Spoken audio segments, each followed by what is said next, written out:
ఈరోజు ప్రపంచాన్ని మార్చిన రోజు.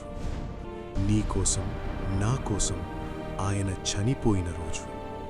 ఆయన ఎలాంటి తప్పు చెయ్యలేదు, కాని ఆయన్ను కొట్టారు, అవమానించారు. ఆయన తలపై ముళ్ళ కిరీటం పెట్టారు.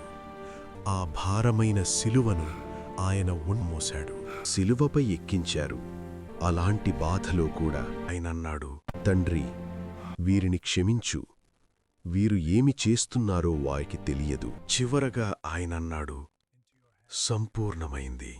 అప్పుడు ప్రపంచం ఒక్కసారిగా నిశ్శబ్దమైంది. అది ఓటమి కాదు, అది గెలుపు.